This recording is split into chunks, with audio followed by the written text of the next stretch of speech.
சேலம் மாவட்டம் ஓமலூர் அருகே வீடுகள் கட்டாமலேயே கட்டியதாக கணக்கு காண்பித்து பிரதமரின் வீடு கட்டும் திட்டத்தில் மோசடி செய்ததாக அதிமுகவை சேர்ந்த ஊராட்சி மன்ற தலைவர் மீது புகார் எழுந்துள்ளது. கோட்டகவுண்டம்பட்டி ஊராட்சி மன்ற தலைவராக இருப்பவர் ராஜேந்திரன்.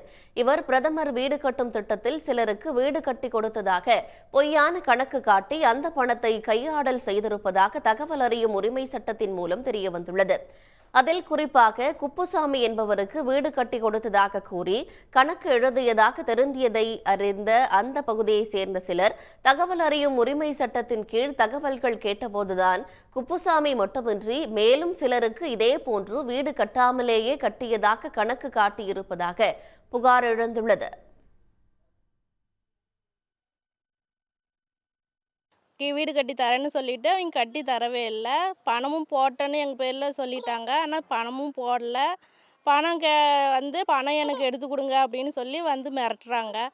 ஆனால் பணம் மட்டும் எடுத்து கொடுங்க, வீடு கட்டி தந்துட்டோம் அப்படின்னு சொல்லி கேட்குறாங்க. தலைவரும் ஊராட்சி ஆஃபீஸ்லேருந்து கிளர்க்கும் மிரட்டிக்கிட்டே கேட்டுக்கிட்டே இருந்தாங்க. ரெக்கார்டில் வீடு கட்டிக்குதுன்னு இருக்குது, ஆனால் நாங்கள் கட்டவே இல்லை. அவங்களும் கட்டியும் கொடுக்கவும் இல்லை. பணம் எடுத்துட்டுன்னு சொல்லி நீங்களே எடுத்து சாப்பிட்டீங்க அப்படின்லாம் சொல்கிறாங்க. 2020லேருந்து 2023 பாரத பிரதமர் திட்டத்தின் கீழே வீடு கட்டி கொடுக்குறதா இங்கே ஒரு 3 வீடு கட்டி கொடுத்ததா சொல்லியிருக்காங்க. ஆனால் 3 வீடுமே கட்டி கொடுக்காமலே ஊராட்சி மன்ற தலைவர், ஊராட்சி செயலாளர் லட்சுமணன் இவங்க 2 பேரும் வீடு கட்டி கொடுக்காமலே பில் எடுத்து அவங்கள வீடு கட்டி கொடுத்ததா ஏமாற்றி இது பண்ணிட்டாங்க.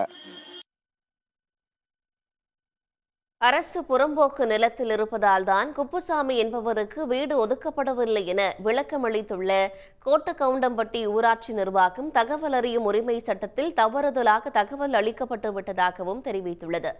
இருப்பினும் வீடு கட்டாமலேயே கட்டியதாக கணக்கு காட்டியதாக எழுந்துள்ள புகார் குறித்து விரிவான விசாரணை நடத்தப்பட வேண்டும் என பாதிக்கப்பட்டவர்கள் கோரிக்கை விடுத்துள்ளனர். உடனுக்குடன் செய்திகளை தெரிந்து கொள்ள சன் நியூஸ் பெல் ஐகானை கிளிக் பண்ணுங்க.